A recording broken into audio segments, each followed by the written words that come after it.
오늘은 종교개혁주일입니다. 종교개혁은 우리 프로테스탄트 교회, 개혁교회, 개신교회, 뭐 어쨌든 이런 우리 교회에 있어서 굉장히 중요한 날이죠. 생일과 같은 날입니다. 아다시피 여러분, 마르틴 루터가 뷰텐베르크 대학교의 그 성문 밖에다가 95개조 반박문을 써붙임으로부터 시작됐는데, 물론 이제 그 이전에도 있어요. 여러분은 처음 들어보는 그런 개혁가들도 있었습니다.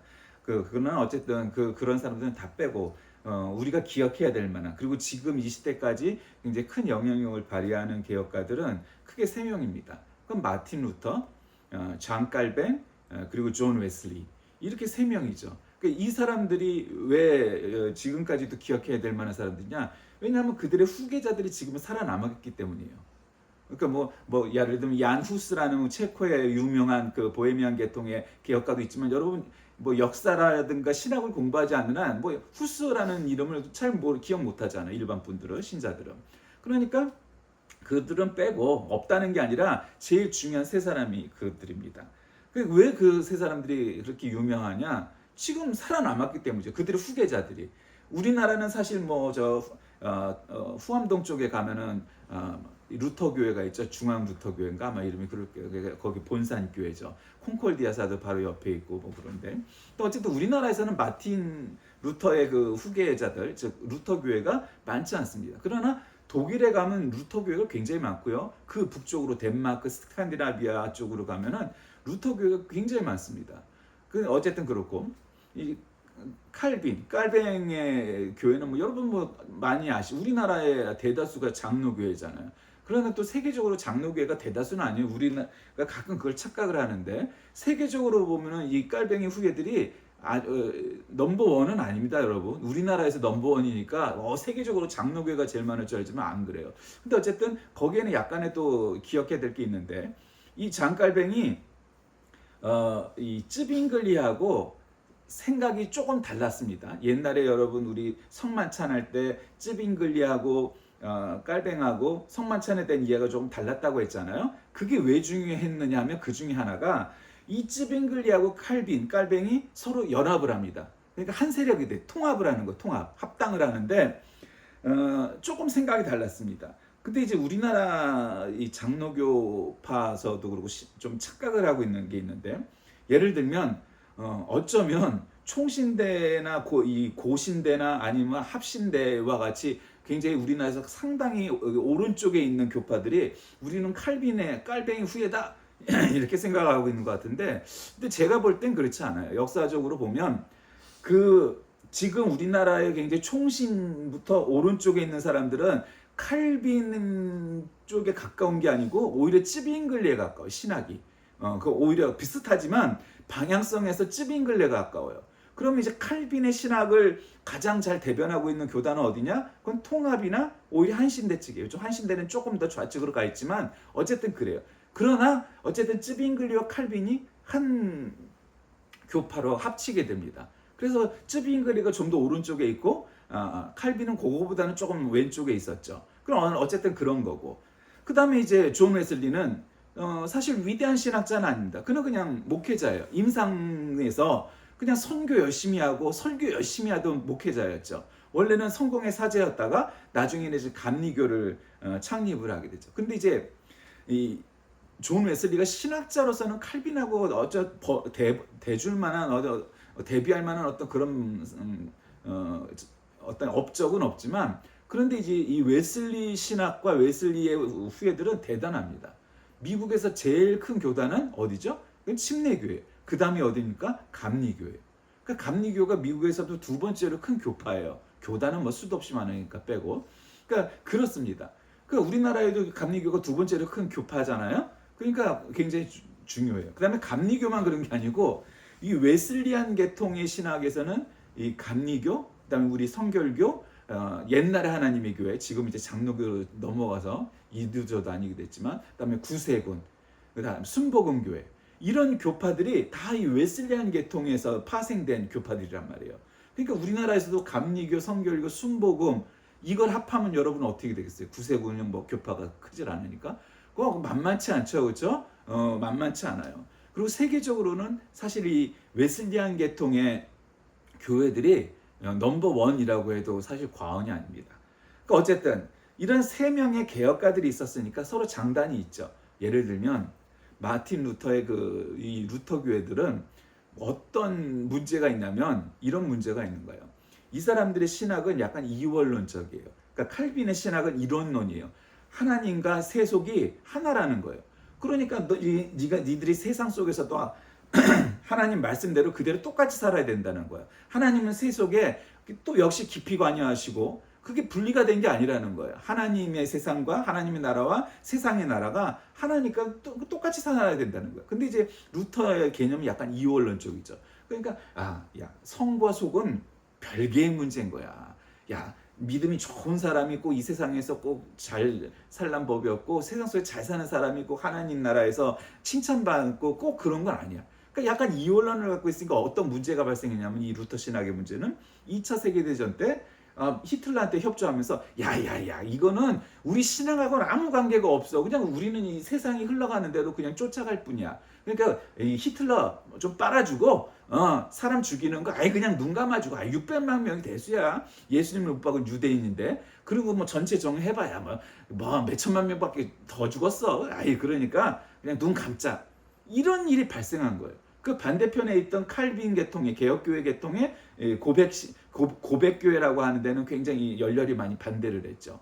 다는 아니에요. 100%는 아니지만 대체로 이 루터교회의 루터교회와 루터 신학자들이 히틀러를 찬양해주고 오히려 칼빈 계통의 신학이나 교회들은 반대를 하는 편에 주로 많이 썼었죠. 그러니까 그게 루터 신학의 문제예요. 그러니까 오늘날에도 루터 신학이 그렇게 변질될 수 있는 거죠. 야 성과 속은 다른 거야. 야 독재자도 찬양해주고 그것도 괜찮아. 사람 죽이는 게 뭐 대수야. 여기까지 흘러갈 수 있다는 거예요. 칼빈 신학은 어떤 문제가 있느냐. 칼빈의 신학은 사실 이 개신교회의 굉장히 중심을 이뤘죠. 굉장히 중심이기 때문에 어떤 면에서 교회적으로는 넘버원은 아니라고 그랬어요. 그러나 신학적으로는 개신교회의 중심을 잡아준 게 이 존 칼빈, 장 칼뱅의 기독교 강요예요. 여러분 기독교 강요는 정말 대단한 책입니다.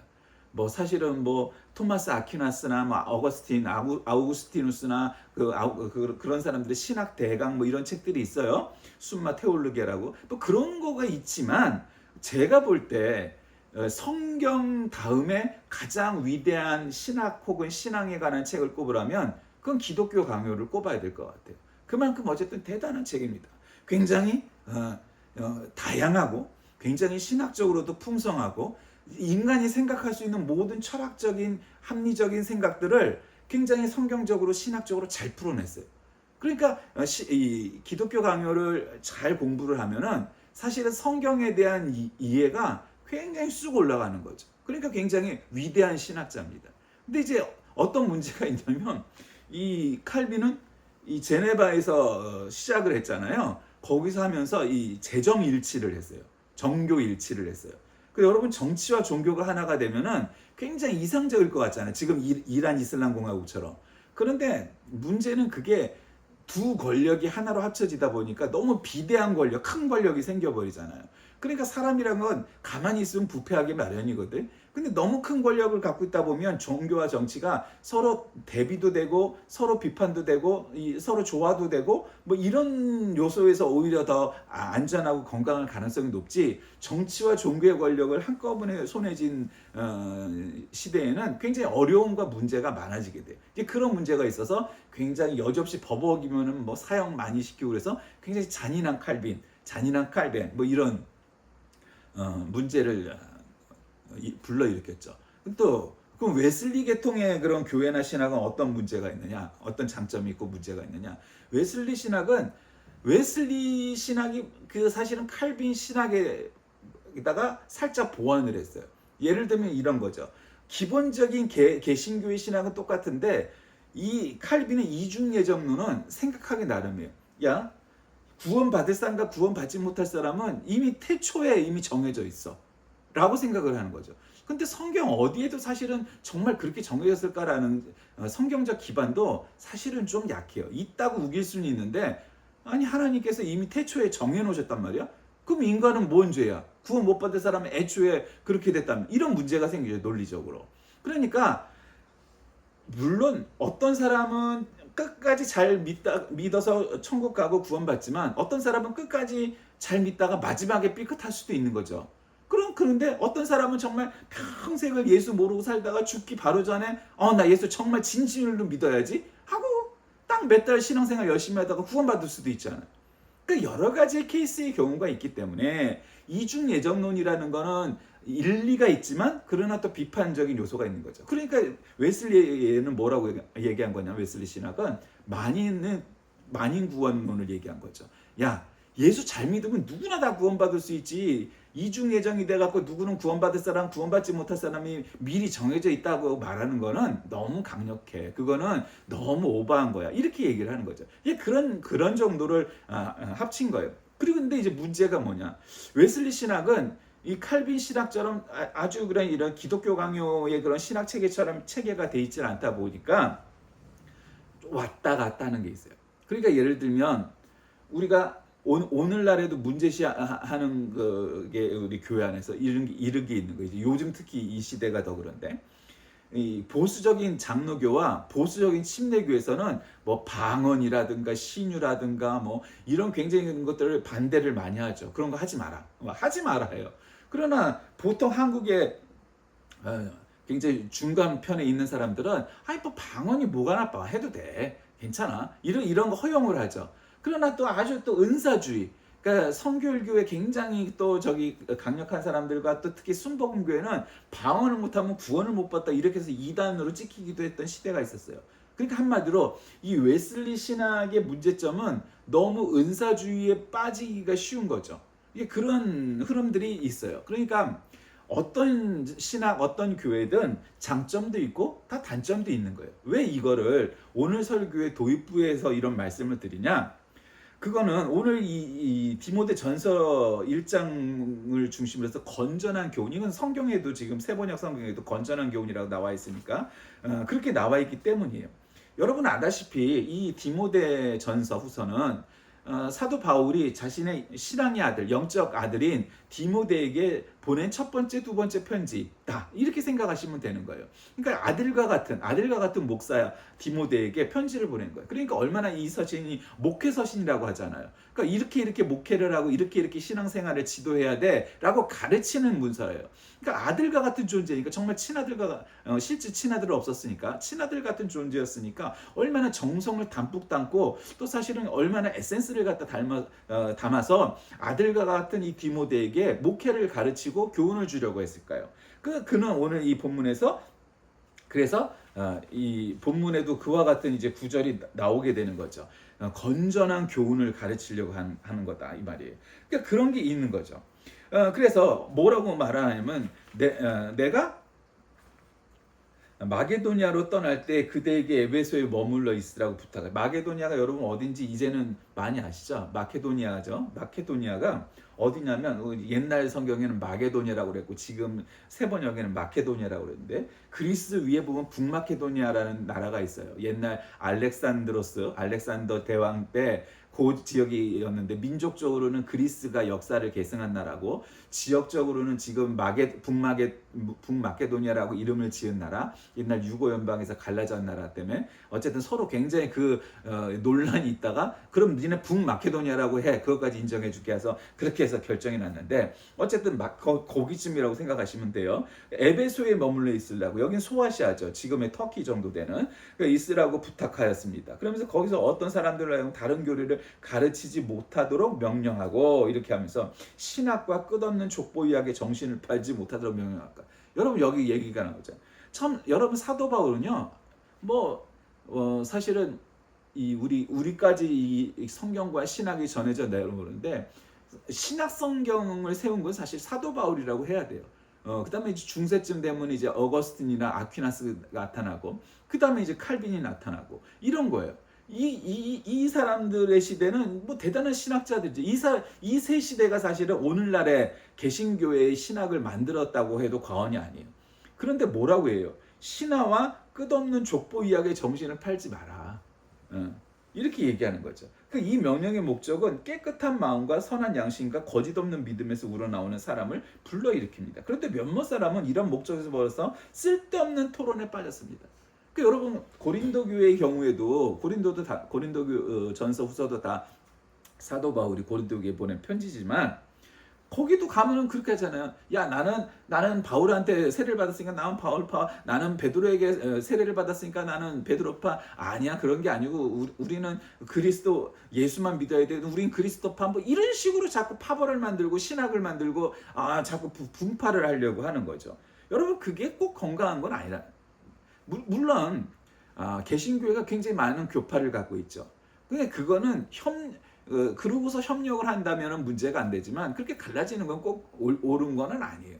그 자꾸 왜 갈라지? 우린 너하고 신학이 달라. 그러니까 뭐 장로교와 감리교는 사실 뿌리 자체가 좀 다르니까 뭐 그건 다를 수밖에 없는 거죠. 왜냐하면 감리교는 성공회가 중심이던 영국에서 파생된 교파고 장로교는 개혁교회는 이 스위스와 프랑스를 중심으로 했던 대륙 유럽에서 시작된 교파고, 그러니까 굉장히 그 신학적 정서가 굉장히 많이 달라요. 그러니까 그거 뭐겠어요. 그러니까 하나로 통합되면 좋겠지만 그 굉장히 비현실적인 어려움이 있는 거고, 그러나 서로 비판하고 협력하고 이래 가면서 발전해 나가는 게 현실적인 거지. 야, 세계 모든 개신교회는 하나가 되자. 그래서 우리도 교황처럼 하나의 법왕을 만들자. 하나의 총회장을 만들자. 현실적으로 그게 가능하겠냐 이 말이죠. 왜냐하면 독립교회 같은 경우에 자유교회, 그다음에 보수적인 성경 침례교회 이런 데들은 어때요? 거기들은 다 개교회주의예요. 이 교황권에 맞서서 싸웠던 사람들이니까 그런데 굉장히 알러지 반응을 일으킨단 말이죠. 그런 교파도 있기 때문에 그건 사실상 불가능해요. 예수님 재림하실 때까지 안 될 일이란 말이죠. 그러니까 신화와 끝없는 족보 이야기, 쓸데없는 변론 이야기에 정력을 낭비하는 것이 옳으냐 이 말이에요. 아니다. 이 명령의 목적은 뭐야? 깨끗한 마음과 선한 양심과 거짓 없는 믿음에서 우러나오는 사랑을 불러일으키는 거다. 그런데 몇몇 사람은 이런 목적에서 벗어나 쓸데없는 토론에 빠집니다. 오늘날의 한국교회가 그런 거와 마찬가지죠. 그리고 한국교회만 그런 거 아니고 이 시대만 그런 게 아니고 매 시대마다 이제 그런 게 있었어요. 사실 지금은 우리가 이 현실에 있으니까 굉장히 문제가 커 보이지만, 여러분 말이 그렇지 2차 세계대전 때 독일에 살았던 그리스도인들은 어땠겠어요? 정말 고민에 빠졌겠죠. 나는 루터교회 다니는데 우리 목사님하고 우리 교단이 히틀러에 갖다 찬성표를 던져버렸어. 그런데 나는 아무리 생각해도 히틀러는 하나님의 마음과는 전혀 사실은 정반대편에 있는 것 같은데, 이런 사람 왜 없었겠어요? 그리고 또 상대적으로 또 적지만 이 개혁교회 쪽에 있던 사람들 중에는 나는 그래도 국가가 이렇게 정했으니까 나는 히틀러를 좋아하는데, 그런 사람도 있게 있었겠죠. 이 반대편보다는 소수겠지만. 그러나 어쨌든 그런 사람도 있었을 거란 말이에요. 그러니까 굉장히 그런 거에 편파하고 당파를 짓고 하는 일들이 다 쓸데없는 변론을 일으키는 일들이다, 이런 거죠. 그러면서 7절부터 이런 얘기하죠. 율법 교사가 되려고 하지만 사실은 자기들이 무엇을 말하고 있는지 또는 무엇을 주장하고 있는지도 알지 못합니다. 그러니까 뭔가 좀 성경을, 신학을, 하나님을 좀 잘 가르쳐 보려고 하는데, 이제 이 당시는 여러분 아다시피 성경이 딱 정경화가 돼갖고 마태복음, 마가복음, 누가복음, 요한복음, 사도행전, 로마서, 고린도전서 이런 식으로 해갖고 27권의 신약 성경이 딱 정경화가 돼갖고 이거를 갖다 누구나 한 권으로 만들어서 보던 시대가 아니란 말이죠. 누가복음대로 사도행전은 사도행전 이런 식이었단 말이에요. 그리고 사도 바울이 있던 시대는 그것이 고린도 전서나 고린도 후서 같이 편지를 보낸 편지를 회람을 한다고 그래요. 회람. 그러니까 거기에 담임 목회자에게 보냈겠죠. 그러면 예배 시간이나 혹은 장로나 또 다른 사람들도 그 편지를 돌아가면서 읽어요. 왜? 가르침이 되니까. 그러니까 그 책을 읽었단 말이에요. 근데 가르침을 읽으면서 감동이 온 거죠. 그러니까 이 사도 바울이 우리 고린도 교회에 보낸 이 편지는 우리에게 큰 교훈을 준다. 정말 건전한 교훈을 준다. 그러니까 이 책은 다른 교회도 한번 읽어봐. 그래서 그 사본을 만들어서 보낸단 말이에요. 옆 동네 교회도. 그래서 그게 사도 바울 선생이 보낸 이 고린도 전후서는 이 디모데 전후서는 굉장히 아주 성령 충만한 편지고 내용이 담겨 있으니까 우리 신앙에 도움이 돼. 그렇게 해서 소문난 이 사본들이 모여서 27권의 신약 성경이 이루었단 말이에요. 그렇게 해서 사람들이 판단한 거죠. 27권은 정말 하나님의 영감으로, 하나님이 성령 충만으로 만들어진 하나님이 직접 우리에게 전해주신 성경, 정경이다 이렇게 인정이 된 거예요. 그러니까 그렇게 된 게 아니란 말이에요. 물론 이때에도 갖가지 편지라든가 이런 것이 존재했지만 그러나 어쨌든 성경 딱 이렇게 27권짜리 시작 성경이 있었던 건 아니란 말이에요. 그러니까 이 시대는 더 문제가 됐던 거예요. 지금은 우리에겐 어쨌든 뭐 39권의 구약 성경과 27권의 신약 성경이 있으니까 물론 이제 그 안에서도 논란이 있겠지만 야 이건 성경에 있어 이건 성경에 없어 뭐 이렇게 저렇게 뭐 할 수 있는 거잖아요. 얘기가 되잖아요. 그거에 대한 해석은 또 다른 문제겠지만 근데 이 당시는 정경이라는 게 없었던 시대란 말이에요. 그러니까 어떻게 해야 되겠어요? 율법 교사가 되면은 내가 사도 바울의 가르침을 받고 그렇게 해서 시작된 교회의 신자거나 목회자다. 그러면 뭐 사도 바울의 입장은 굉장히 강하겠죠. 왜? 그게 제자니까. 그러나 베드로가 또 개척한 교회의 이 계열들 또 베드로의 가르침에 대해서 굉장히 강하게 늘 우리 베드로 사도께서 하시던 말씀을 굉장히 자주 할 수밖에 없어요. 왜? 베드로의 제자니까. 그러니까 베드로의 제자, 바울의 제자, 뭐 이런 식으로 요한의 제자, 뭐 이런 사람들이 서로 똑같지만 그러나 우리 지금의 교파처럼 조금씩 색깔이 달랐던 거란 말이죠. 사실 어떤 사람은 그런 얘기도 해요. 사도 바울이 예수님보다는 더 보수적이라고. 근데 일개 또 그 말이 일리가 있어요. 예수님보다도 굉장히 오른쪽으로 보수적인 사람이에요. 그러나 그 사람조차도 건전했기 때문에 그는 진정한 참된 보수적인 신학자라고 볼 수가 있는데 그 사람이 뭐라고 해요? 니네가 율법 교사가 되려고 하지만 사실은 니들은 무식하면서 알지도 못하면서 자꾸 쓸데없는 얘기를 해서 결국 어떻게 돼? 율법은 사람이 이것을 적법하게 사용하면 선한 것이 되지만 그 니들이 자꾸 잘못된 신학, 잘못된 가르침, 잘못된 율법을 가르침으로 인해서 문제가 된다. 여러분 아다시피 사도 바울은 이미 사도로 나서기 전부터 율법에 대해서 통달한 그러니까 한마디로 말하면 지금으로 말하면 인류대학교 신학박사를 하기를 가진 사람이라고 봐야 되는 거예요. 그러니까 이 사람은 구약 율법에 대해서 통달을 한 사람이에요. 신학 박사예요, 한마디로. 물론 이제 신학 전공 PhD겠죠. 철학 박사겠죠. 어쨌든 신학 박사였던 사람이에요. 그러니까 이 사람 입장에서 보면은 이 시대에는 무슨 신학교가 따로 있었던 게 아니잖아요. 지금은 목사 한번 되려고 그러면은 대학 가서 학사학위를 따고 신학대학원 가서 MDB 따고 뭐 더 공부를 해도 요즘은 뭐 많이 했네 못했네 이런 소리를 듣는 시대가 되어버렸지만 이 시대엔 신학교가 없어요. 그러니까 어떤 거냐면 이런 거예요. 어느 날 사도들이 가서 다 교회를 개척하고 한번 예배를 드렸어. 그러니까 지금 사경에 뭐 이런 거처럼 한번 했어. 집회를 열었어. 그런데 거기서 갑자기 방언하는 사람도 나오고 은혜 받은 사람도 나오고 저는 하나님이 쓰시는 그날까지 사도들을 쫓아다니면서 저는 목회자, 선교사가 되겠습니다. 이렇게 손을 들면 장한 결심을 했습니다. 따라 나서시오. 이렇게 하다가 그 뒤를 쫓아다니는 제자 같은 사람이 되는 겁니다. 근데 이렇게 몇 달을 같이 다니다가 이 사람이 너무 신실해. 기도도 열심히 하고 정말 아주 신실한 신앙이야. 그런데 어느 날 A라는 지역에 가서 교회를 개척했는데 이 지역이 굉장히 큰 지역이 아니다 보니까 이 지역에서 또 맡을 만한 사람이 없어.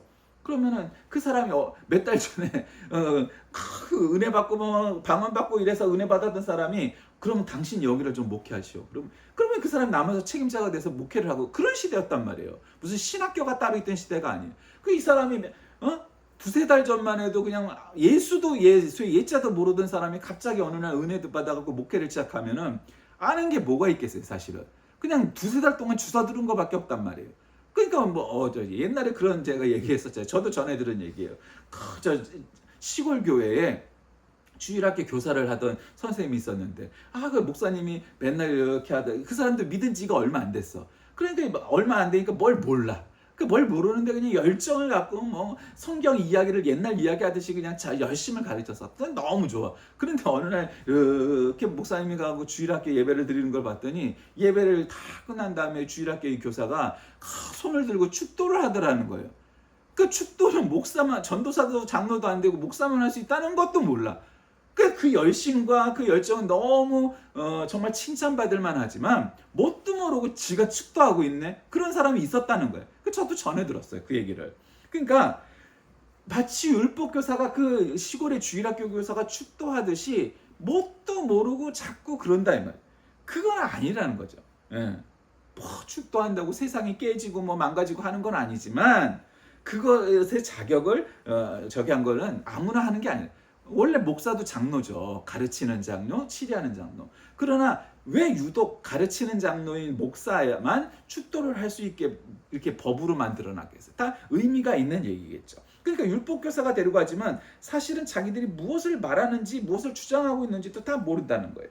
그러면서 우리가 알기로 율법은 사람이 그것을 적법하게 사용하면 선한 것입니다. 그러나 율법이 제정된 것은 의로운 사람 때문이 아니라 법을 어기는 자와 순종하지 않는 자와 경건하지 않은 자와 죄인과 거룩하지 않은 자와 속된 자와 아비를 살해하는 자와 어미를 살해하는 자와 살인자와 간음하는 자와 남색하는 자와 사람을 유괴하는 자와 거짓말하는 자와 거짓 행세를 하는 자와 그 밖에도 무엇이든지 건전한 교훈에 배치되는 일 때문임을 우리는 압니다.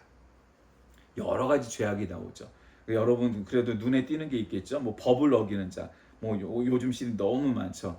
간음하는 자, 남색하는 자, 사람을 유괴하는 자, 거짓말하는 자, 아비나 어미를 살해하는 자.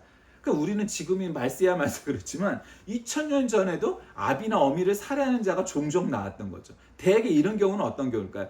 찢어지게 가난한 집에서 먹을 입 하나 덜 나고 그 아비와 어미를 죽였을까요? 보통 그렇게 안 돼요. 시대에 관계없이 대개 아비와 어미를 살해하는 자식은 왜 나오냐면 재산이 많아서 그 재산 빨리 받으려고 아비와 어미를 아무도 모르게 살해를 하려고 하지만 결국 들통이 나서 살인자가 되고 재산 뺏기고 뭐 이런 게 보통 스토리잖아요. 그런 자들이 있었다는 거죠. 또 간음하는 자와 남색하는 자, 동성연애 하는 자죠. 이런 자들도 또 마찬가지예요. 근데 여러분 여기서 여러 가지 죄악이 나와요. 여러 가지 죄악이 나오는데 지금 사도 바울은 율법이 제정된 것은 왜? 의로운 사람 때문이 아니라 이런 죄인들, 법을 어기는 자, 간음하는 자, 남색하는 자, 아비 어미를 살해하는 자, 이러한 사람들 때문에 율법이 만들어졌다는 거예요. 근데 그럼 이런 사람들은 어떤 사람일까요? 굉장히 죄가 엄중하고 우리가 세속에서 얘기하면 중범죄를 저지를 사람들 때문이에요. 그것도 일리가 있어요. 1차적으로 그래요. 그러면 여기에 해당되는 게 굉장히 그냥 일반 법으로 따지면 뭐 당연히 사람을 그것도 아비 어미를 갖다 죽인 자는 어떤 1급 존속살인이죠. 요즘으로 말하면 이 사람은 어떻게 되겠어요? 옛날로 따지면 사형이거나 지금으로 얘기해도 무기징역 아무리 적게 잡아도 15년형을 받을 놈이에요. 이건 이 죄는. 그러면 이 죄와 뭐 예를 들면 좀 작은 죄가 어딨냐? 그냥 법을 어기는 자. 우리 법을 어기는 게 굉장히 이 부모를 죽이는 것보다는 약할 거라고 생각하잖아요. 그렇죠? 뭐 또 그런 면도 없지 않고. 그런데 법을 어기는 자와 부모를 살해하는 자와 간음하는 자와 남색하는 자와 뭐 그 밖에도 거짓말하는 자와 거짓 맹세라는 자. 거짓 맹세 뭐 사람이 살다 보면 그 정도 할 수 있지 않겠어?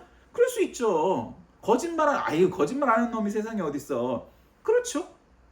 그런데요. 지금 여러분 이 9절 10절의 이 두 구절은 법의 크고 작음, 중함과 경함, 뭐 얼마나 심각한 죄인지 얼마나 또 간단한 죄인지를 논하지 않아요. 율법이 생겨난 것은 가벼운 죄든 무거운 죄든 이 모든 죄들 때문에 생긴 것이 율법이 제정된 이유라는 거예요. 사도 바울의 논리는. 그러면 사도 바울이 이 죄들의 경중을 몰라서 이렇게 똑같이 나열을 했을까요? 병렬법으로? 아니란 말이에요. 그러니까 알아요. 이미 누구보다 더 잘하는 사람이야, 사도 바울은. 그런데 율법이 생겨난 것은 이 얘기의 초점은 뭘까요? 작은 죄든 큰 죄든 관계없이 죄를 죄라고 생각하지 않고 오히려 율법을 이용해서 자기는 의로운 사람인 척하고 하는 모든 그러니까 여기서 말하는 건 여기 나와 있는 것만 죄라는 의미가 아니라 사람이 지을 수 있는 생각해낼 수 있는 저지르는 모든 죄를 사실 의미한다고 봐야 되는 거죠. 맥락적으로. 그러니까 여기 안 나온 죄니까 괜찮아? 이건 아니에요. 그러니까 사람이 지을 수 있는 모든 죄가 다 포함된다는 거예요. 그러면 작은 죄인지 큰 죄인지 그러면 큰 죄 때문에 율법이 생기고 작은 죄 때문은 아니다? 이거 아니라는 거예요. 그러니까 여기서 말하려고 하는 건 뭐겠어요? 율법이 제정된 것은 이런 죄들 때문에 생겼는데 이 얘기의 초점은 그러니까 요 지금 언급한 죄목만 이 죄만 저지른 자들에게 이 율법이 해당되는 거냐? 아닌 거예요. 그렇게 해석하는 거 굉장히 어리석은 거예요. 그러면 이 9절 10절이 사도 바울이 이 9절 10절을 통해서 말하고자 하는 게 뭐예요?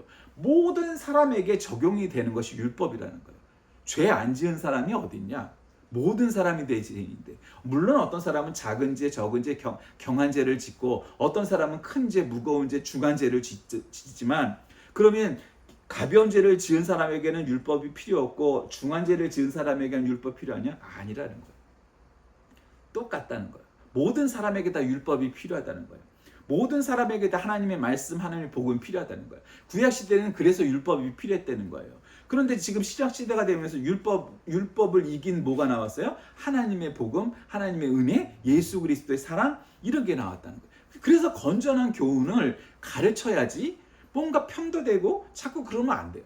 물론 그 안에서는 신학적 스펙트럼이 있을 수 있어요. 어떤 교회 가면 사도신경은 안 해온다. 어떤 교회 가면 주기도문 안 해온다. 어떤 교회 가면 뭐 이런 신학을 강조한다. 어떤 교회 가면 뭐를 강조한다. 그럴 수 있어요. 그러나 그럼에도 불구하고 그것들이 성경적인 가르침, 신학적인 정통에서 벗어나 있으면 안 되는 거예요. 그 안에 있어야 되는 거죠. 그러니까 오늘 이 사도 바울은 이렇게 자기 아들 같은 이 디모데에게 건전한 교훈이라는 그거에 합당하게 이런 건전한 교훈을 네가 가르치고 네가 이런 건전한 교훈 안에 있어야만 한다. 이렇게 가르치는 거예요. 그러니까 오늘날 우리가 무슨 종교개혁 시대에 이미 종교개혁이 508주년인가? 508주년 된 것 같아요. 제 기억에. 508주년이 되었는데 500년이 넘었잖아요. 우리가 몇 년 전에 우리가 종교개혁 500주년 어쩌고저쩌고 했었으니까 500년이 넘었어요. 그 500년 동안에 우리는 종교개혁의 목적이나 목표한 바를 다 이루었느냐? 아니에요. 제가 잘 드는 예 중에 하나지만 서구의 어떤 교회는 리폼드 처치라고, 보통 개혁교회를 리폼드 처치라고 해요. 과거형으로 쓰죠. 근데 그 교회는 유독 리포밍 처치 이렇게 얘기해요. 개혁 중인 교회 이렇게 교단 이름을 만들어놨어요. 근데 참 의미가 있지 않아요? 꼭 그래야만 옳다는 건 아니지만 그 상징성이 있잖아요. 그러니까 개혁교회라는 건 어떤 교회냐? 개신교회라는 건 어떤 교회냐? 지금 우리의 개혁이 끝났다라고 과거형으로 종집을 찍는 교회가 아니고 지금도 우리는 개혁하는 교회다, 리포밍 처치다라고 말하고 내거는 게 진정한 프로테스탄트 교회가 아니겠어요? 그러니까 지금은 옛날에는 로마 가톨릭은 보수적이고 우리 개신교회는 굉장히 진취적이다 이렇게 표현했는데 지금은 또 그런 것도 아니다. 지금 오히려 거꾸로 된 측면도 있어요. 그러니까 뭐 보수적이냐 진보적인 문제가 아니라 그게 중요한 게 아니고 우리 교회가, 우리 개신교회가 얼마만큼 이런 건전하고 좋은 이런 교훈 안에 있는지, 그게 우리에게 정말 중요한 거예요. 만약에 우리가 이런 건전한 교훈 안에 있지 않다면 그건 굉장히 문제가 되는 거죠. 왜냐하면 종교개혁할 때 여러분이 그 역사 시간에 보면은 이 서양에서, 유럽에서 여러 종교 신앙 때문에 사람이 죽는 일이 생겨요. 30년 전쟁도 종교와 관련된, 사실은 종교를 빙자했지만 그러나 30년 전쟁도 그렇고 100년 전쟁도 그렇고 많이 그런 일들이 있죠. 그러나 그런 일들은 사실 종교와 정치가 이렇게 믹스가 돼서 생긴 피해라면, 여러분 종교 개혁계에 있었던 사람들은 순수한 순교자입니다. 정치적인 목적이나 어떤 이데올로기적인 문제에는 거의 사실은 포함 안 되고, 우리는 교황이 그런 독재, 그다음에 이 로마 카톨릭 교회의 이런 부패 이런 거를 우리는 참을 수 없다. 우리는 성경이 말하는 그 교회로 돌아가야 된다라고 주장을 했는데, 그것 때문에 순교당한 사람이 수도 없이 많아요. 여러 연구 결과에 따르면 그때 희생당한 사람들이 수천 수만 명까지 이르는데, 지금 그 숫자가 중요한 건 아니니까, 어쨌든 그 희생자들은 어떤 정치적인 이데올로기적인 문제 때문에 관련된 게 아니고 순수하게 그런 거예요. 그러니까 여러분이 잘 아다시피 정치적인 이 카톨릭의 정치적인 박해를 피해서 영국에서 재침례교파, 제세례파라고 보통 얘기하는데, 그 사람들 중에 일부가 미국에 가서 그 사람들이 이제 국가를 세웠으니까 미국의 침례교회가 그렇게 제일 큰 교파가 된 거예요. 청교도들이 있으니까. 그러니까 그런 식으로 계속해서 핍박을 받아서 미국까지 도망을 가서 신앙생활을 할 정도로 신앙을 지키기 위해서 목숨을 걸은 거죠. 여러분 말이 그렇지, 지금은 비행기 타면은 14시간 만에 미국도 가고 이러지만, 그때는 몇 달을 갔다가 배를 타고 가는데 거기서 돌림병이라도 돌면은 여러분 그 배 안에 있던 대부분의 사람들이 죽는 일도 허다한 시대였단 말이에요. 그럼에도 불구하고 아무것도 없는 그 새로운 신대륙이라고 불렀던 미국에 가갖고 살겠다고 작정을 하는 건 어떤 이유예요? 그거는 딱 한 가지예요. 우리의 신앙의 자유를 지키기 위해서 목숨도 걸고 모든 걸 걸고 자신들의 후손들의 미래도 걸고 미국으로 건너왔던 거예요. 또 다른 나라로 다 도망을 갔던 거예요. 왜? 사람들이 박해를 하니까. 그리고 신앙의 자유가 그만큼 중요하니까. 여러분, 바울은 교회를 핍박하던 자신을 예수께서 성령의 능력으로 교회의 일꾼으로 만드셨음을 강조합니다. 그래서 복음의 능력, 진실성, 사랑, 헌신 이런 것들을 누구보다 잘 알고 있어요. 자기가 예수 그리스도와 교회를 가장 앞장서서 핍박했던 사람이잖아요. 그러니까 복음의 능력에 대한 올바른 확신을 갖는다는 거 굉장히 중요합니다. 하나님께서 복음 전파와 사명을 맡겼던 사도 바울은 일평생을 여러 수고와 고난 속에서 산 사람이었습니다. 요사이 신학교의 지원자들이 줄어든대요. 그러나 제가 신학교를 갈 때는 정말 경쟁이 치열했습니다. 아주 많았단 말이에요. 지금 80년대는 지금하고 다른 세상이었어요. 막 신학교가 박 터지는 놀라운 일이 벌어져서 신문에 나오기도 했어요. 왜 목사들이 돈 많이 받나? 왜 목사들이 뭐 저기 하나? 왜 이렇게 신학교에 사람들이 많이 가는 거야? 그만큼 한국교회가 부흥을 했고 그랬기 때문에 그 시대는 그랬죠. 근데 지금은 신학교의 경쟁률이 그렇게 안 돼요. 그래서 수시 같은 데 가면 미달도 나타나고 있죠. 사실 어쩌면 그게 문제점이기도 하지만 어떻게 보면 그게 다행일 수도 있는 거예요. 아무나 가려고 하지 않는다는 것. 그것 때문에. 그러니까 여러분 목사가 좋은 직업 어쩌고 이렇게 얘기하던 시대도 있었습니다. 이 고통과 이 수고가 앞장서지 않는 한 그러면 안 되는 거잖아요. 사도 바울이 우리들에게 주는 큰 교훈 중에 하나는 뭐예요? 그런 자비랑 선교를 하면서 끝까지 자기가 정말 온 땅에 이 복음을 퍼뜨린 사람이잖아요. 베드로보다 사실 베드로는 이 로마 가톨릭에서 좋아하죠. 초대 교황이니 어쩌니 해가면서. 그러나 사실은 베드로보다 바울을 인정하는 게 뭐겠어요? 세계 전 곳으로 복음을 전파하는데 앞장선 정말 1호 선교사고 오늘날 세계교회가 이렇게 퍼지도록 만든 그 주인공이 바로 사도 바울 아니겠습니까? 사도 바울은 익숙한 지역이 아니라 굉장히 익숙하지 않은 외국으로 나가면서 복음을 전파하고 죽기까지 순교당하기까지 그렇게 했기 때문에 오늘날 세계 전역에 복음이 전파되는 그런 기반을 만들었던 사람이 사도 바울이에요. 그가 오늘 이런 건전한 가르침을 가르치지 않으면 교회가 망가진다? 오늘날 한국교회가 문제가 된 것은 교세가 약해서도 아니고 돈이 없어서도 아니고 이런 건전한 교훈, 이런 건전한 가르침이 없기 때문이 아닐까요? 오늘 종교개혁 주일에 우리가 다시 종교개혁자들의 했던 일들을 되새겨보면서 오늘날 우리 한국교회에 종교개혁이 필요한 건 아닌가? 끊임없이 개혁하지 않으면 교회는 썩어간다라는 것을 생각하면서 이 사도 바울이 아들과 같은 디모데에게 이 건전한 교훈을 주었던 것처럼 우리도 건전한 교훈을 가르치고 배우는 모두가 되어서 한국교회가 하나님께 칭찬받고 더 큰 사역을 감당하는 우리 모두가 되시길 주의 이름으로 간절히 기도합시다. 살아계신 하나님, 사도 바울의 이 건전한 교훈을 통하여서 디모데에게 가르쳤던 많은 목회자들과 신자들에게 건전한 교훈을 가르쳤던 바울입니다. 우리도 그와 같이 되어서 오늘날 한국교회가 겪고 있는 여러 가지 어려움들을 다 이겨내고 사도 바울처럼 디모데처럼 성경에 있는 많은 지도자들처럼 그런 교회 되어서 하나님의 일을 잘 감당하는 한국교회가 되게 하여 주옵소서. 우리 주 예수 그리스도의 이름으로 간절히 기도 올리옵나이다. 아멘.